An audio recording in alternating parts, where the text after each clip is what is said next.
Hi everyone, my name is Alexandra Kochis and I'm a principal dancer with Pittsburgh Ballet Theater, and I'm one of several dancers in the company who portray the role of the Sugar Plum Fairy in our production of the Nutcracker. My very first role in the Nutcracker was as a Polychinelle, which is one of the little bonbon candies that come out from under Mother Ginger's skirt and dance in the second act. I was 11, and it was actually as a part of a touring production of Pittsburgh Ballet Theater, believe it or not, back when they were doing George Balanchine's version of the Nutcracker, and they auditioned local children to perform the children's roles in the different areas where they traveled.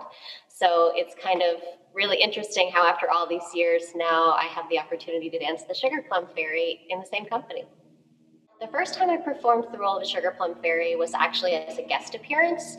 I was in my fourth year in the Boston Ballet, and I got the opportunity to dance it with my husband in a smaller company. And it was thrilling to be able to, finally portray this role that I had seen so many of my childhood idols dance and that I emulated so much. It was also a little bit intimidating. It was also my first experience with one-on-one coaching, which was a bit scary at first, but it also really served as kind of a jump start for my progress in my career. So it was really kind of a jumping off point for me the first time I got to dance Sugar Plum. So I do definitely have kind of a game day routine for the days when I dance big roles. I am a sleep fanatic, so I do try to get my 8 hours in before, especially before a big show. I also really enjoy time in the morning for myself, so I'll wake up probably 2 hours before I have to be leaving for the theater. And I like to eat a big breakfast and have my coffee and catch up with my emails and stuff like that. I will get to the theater about an hour or an hour and a half before class, depending on if I'm dancing in a matinee or an evening show. Sometimes your routine is a little bit different, the timing of your preparation. But I do try to start my hair and makeup before class, and I try to leave a half hour before class to warm up and stretch. So I'm kind of really mentally and physically prepared to start that class. And one of my favorite things about performing is actually taking class on stage because you get to feel the floor, feel the space you're going to be performing in later on. And it's just a really kind of magical, reverent time to be going through your practice in this big empty theater. And after class, I'll spend a little time going through some of the more technically challenging parts of the variation. I might try some things with my partner. And then at the start of the show, or I guess probably at half hour, I'll put the finishing touches on my makeup and just start the wait. I see the Sugar Plum as this very benevolent ruler. She's warm, she's generous, she's a little bit motherly, but also very self-assured. So a really, I don't know, just approachable and positive female role model, which is a really wonderful character to be able to portray and kind of exemplify in the eyes of all these young kids. I feel like her relationship, the Sugar Plum Fairy's relationship with the rest of the characters, she definitely drives a lot of the action within the second act. She is the ruler of this land. The Nutcracker Prince has come back after his long absence, and she is meeting Marie for the first time. So she's a little bit curious about who this newcomer is coming to their land. And she's also very welcoming, and she's very appreciative of all the help that Marie has provided. So she is kind of calling all of the characters together to welcome these people and celebrate this great occasion in their kingdom. So I feel like it's also kind of a tantalizing moment for the audience when you see this ruler in her finery, and she's definitely in charge and directing the action. But then they have to wait for the whole second act before they get to see her perform. So the pas de deux and her variation, the Sugar Plums variation, are kind of the culmination of all this celebration. And so I really try and bring my own kind of flavor of joy and excitement that everybody has been, adding to for the whole second act with all their dancing and energy. The Sugar Plum Fairy dance is kind of like the pinnacle of that. So we have an example of one of our tutus right here. In my experience, in most productions, the Sugar Plum Fairy's tutu is either pink or purple, a shade of those, harkening back to the plum, probably. There is an incredible amount of skill and handwork that goes into the construction of a classical tutu.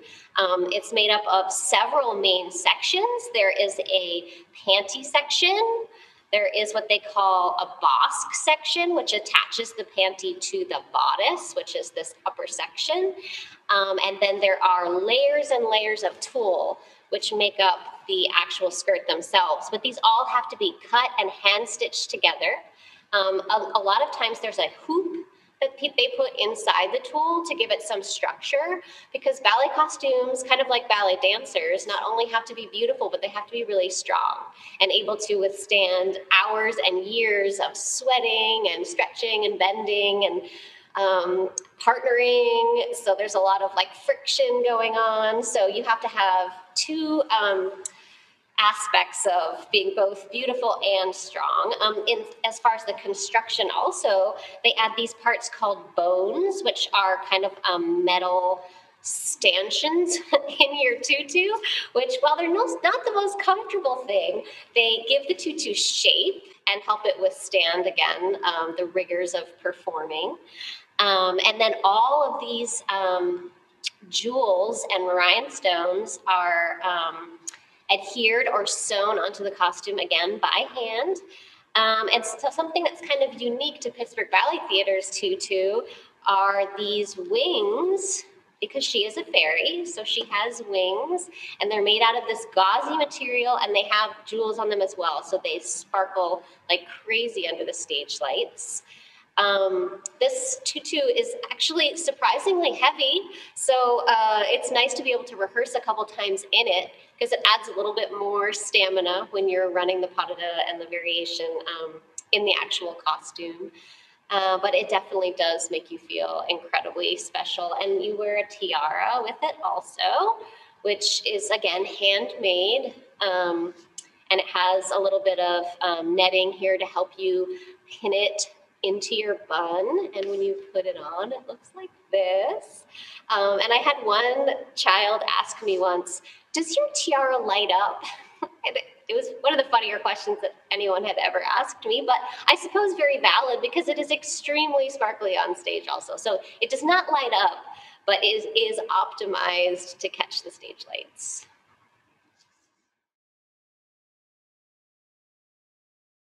It's very personal when dancers are able to go on point. It's up to their own, strength and ability and body type. I was personally 11 when I started dancing on point, but I had really flexible feet and ankles, so it took me a long time to feel comfortable dancing on point, a lot of practice and strengthening. So I wear freed point shoes, which are handmade by one person in England. My maker is Upside Down Triangle. And the actual construction of a point shoe, these are a brand new pair I have here that I haven't sewn or broken in or anything, but it's actually layers and layers of satin and glue. So they put it over a mold, they lay the satin, they glue, they lay the satin, they glue, and they make the shape of this, what we call box, which is actually what you stand up on the floor. The part that gives you support under your arch is called the shank. And this is the bottom part of the shank, and this is the inside part of the shank. Those are usually made of some form of cardboard with some reinforcement, like mine has like a one kind of popsicle stick of reinforcement in the middle. And I wear elastic drawstrings, which help form the shoe to my foot. And I do a lot of customization to my shoe, just because of over the years, kind of some preferences and also some injuries have changed the kind of support my foot needs. So I do some darning along the box. This also helps even out any of the imperfections because the shoes are handmade. So they're each one is a little bit different. So by darning it, I can customize each shoe to make it as flat and stable as possible. This is a halfway done pair, so I have my elastic sewn, but not my ribbons. And I actually also add some elastic on the back to help it give at my heel a little bit more. I try to keep about 10 pairs of shoes sewn in rotation, because if you can let them dry out, then they actually last longer.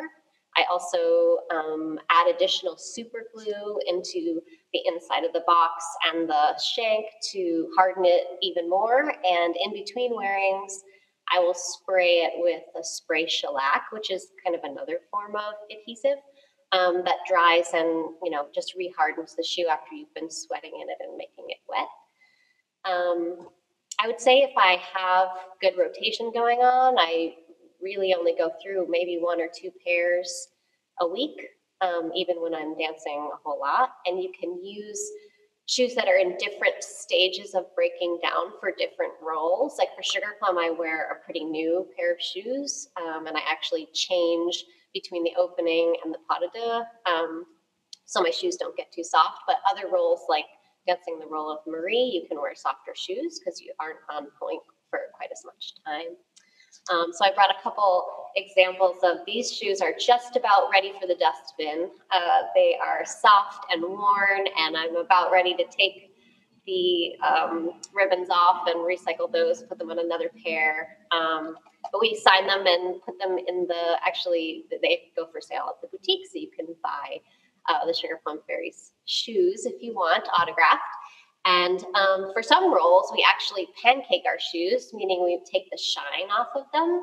I recently wore this pair for Dying Swan. You also pancake them for Giselle traditionally and the White X of Swan Lake. So you can change the appearance of your pointe shoes also. We also pancake them to flesh tone for contemporary ballets. So that's a whole nother realm of expertise when you start talking about personalizing shoes and shoes in general. So that's just a little bit about my shoes.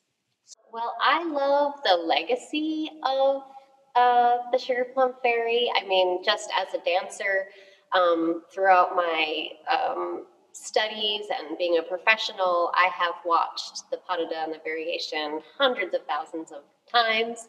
And, being a Polychanel or a Waltz of the Flowers flower, watching all these people and ballerinas that I idolized for years do this role and then be able to dance it myself and see the excitement of the kids that are now doing those children's roles with me as the Sugar Plum, the excitement in their eyes, and to kind of be a part of that experience, but from the other side, is one of my favorite things about dancing the Sugar Plum Fairy. I also absolutely love the music. The music for the pas de deux is so grand and lush, and the music for the variation, it's interesting. It was actually, it was composed by Tchaikovsky, but the choreographer who worked closely with him in developing the score was Marius Petipa, and he requested that the music reflect the sound of water droplets falling from a fountain, which I thought was a really interesting image, and the music definitely helps to create that kind of delicacy and crystalline quality. It also uses an instrument that had just been invented at the time that the ballet was composed, and that instrument is called a celesta, which is sort of like a piano, but instead of the hammers hitting strings, they hit metal plates, which kind of give it a bell-like tone. So you can hear that throughout all of the variation. It actually plays the melody of the piece of music.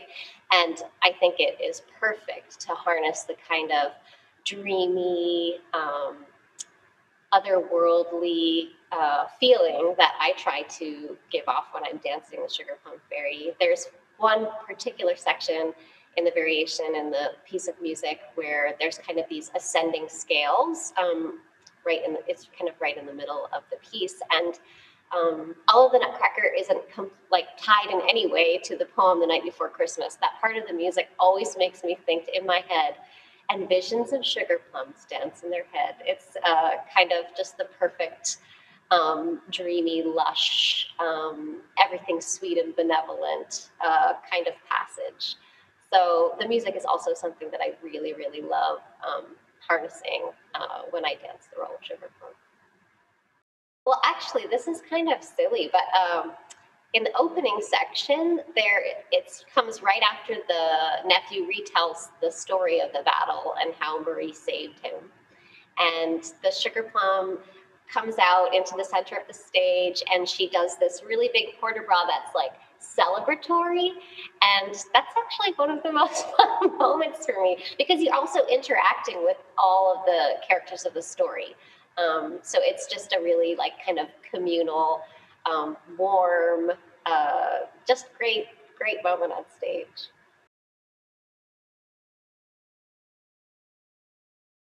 It was my pleasure, and I hope everybody enjoys the performance.